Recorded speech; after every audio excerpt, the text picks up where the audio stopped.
surprised to know that even though UCONN has 8 dining halls and I think like 5 cafes, there's still a huge chunk of our student body that's food insecure. I think people don't understand the gravity of it. Both individuals who are food insecure, who might not realize it and might not be ready to say it, and then the rest of the student body who is kind of unaware of this need. And I'm really glad it's being talked about more, but I don't think people understand 35% of students is a huge number.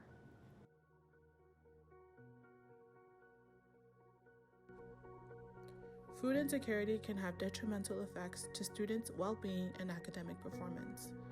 According to a 2015 study at UMass Boston, food insecurity can induce fatigue, anxiety, and concentration difficulties. The study also found that food insecure students were more likely to have a lower GPA than their peers who were food secure. There is also a link between housing insecurity and food insecurity. There's a big food insecurity issue on campus, even for students who have meal plans. It's a different issue, and I can kind of speak to that first. So basically, our dining halls are open from I think like roughly 7 a.m. to 7 p.m. So most UCONN students are up for many, many hours after close. And UCONN during the day might not meet all of their dietary needs, might not meet all of their cultural needs. And then on top of that, not every student can afford, extra granola bar that they may need in between classes when they aren't able to get to the dining hall. They may not be able to afford ordering food when at 9 p.m., 10 p.m. they haven't eaten. But the issue is largely found in our off-campus population. So basically, students who don't have a meal plan, or students who are in an on-campus apartment but don't have a meal plan, don't have really any structural support to make sure that they get food.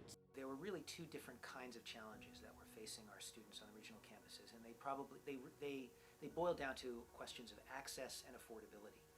Partly the problem is that at a number of the regional campuses, there simply aren't affordable options available close to the university's campuses. So, for example, the Waterbury campus is located in what experts in the field refer to as a kind of food desert. They're in an urban environment, but there are almost no grocery stores or affordable restaurants nearby, so students don't have very easy access to the food that they need during the day. In Hartford, where the campus is located, there are lots of restaurants, but they're all quite expensive, and they're beyond the means of many of our students. In Stanford, we have students who live in university housing, which includes kitchens, but access to affordable groceries is really a problem. So we learned that in each of these instances, there were specific kinds of challenges that we needed to address, and it wasn't going to lend itself to a single solution or even the same solution from one campus to the other. We needed to tailor our solutions and our approaches to the different needs that the students had on the different campuses, and that's one of the things that we've been working on. So we now have this plan, this Husky Harvest plan that's going into effect, and that will eventually place food pantries at all of the regional campuses as well as stores. We're hoping that they'll be at stores as well. So UCONN has 2 programs right now running. One is Husky Market. It works through the undergraduate student government, and it basically is a $300 gift card that students who apply can get. The issue is it only works because of certain COVID loopholes. So we're kind of stretching those pretty thin right now, so it seems like very soon we will no longer be able to provide students with Husky Market. The other program that the university provides is something called UCONN Swipes. It's a national swipe out hunger program where basically students can go to the Dean of Students office, say, I'm food insecure, fill out a survey, talk with someone, and then they're able to get 25 free swipes on their card. So this is an off-campus student who's food insecure who can then, on their Husky One card, go 25 times. It transfers over to the next semester if they don't use all of it to the dining hall. The issue is UCONN doesn't really advertise that program, and statistics from the board of trustees show that roughly 20 students per academic year use it. I think one year there were only 7 students who used it.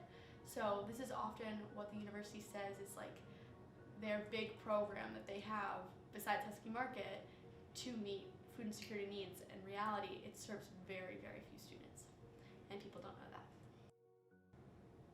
In an ideal world, I think food insecurity would be addressed just by, it would become a priority, basically. So there are a lot of different food needs that a student might have. Maybe it's, not kind of knowing how to plan their meals. So a lot of their meals go, their food that they buy at the grocery store goes bad, and that's where they're losing money in food. Or maybe it's access to a close by grocery store, or just access to food, or whatever it is.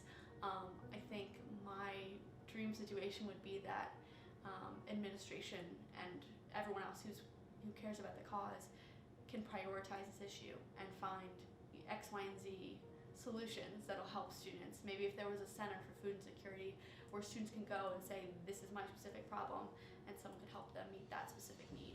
In addition to having a food pantry and other programs like Husky Market, I know it doesn't work because of COVID loopholes that will soon be phased out, but in general, just more permanent programs and maybe an office where students could go and talk about their food needs specifically, because it is such a huge problem. So if students want to get involved in food insecurity issues on campus, the Food Insecurity Subcommittee through USG has meetings at 5 p.m. on Tuesday in the Student Union Room 312. So if people want to come, it's basically an open forum where students can either talk about ideas, talk about their own personal needs, and then in turn we can strategize for how to best implement those action items or best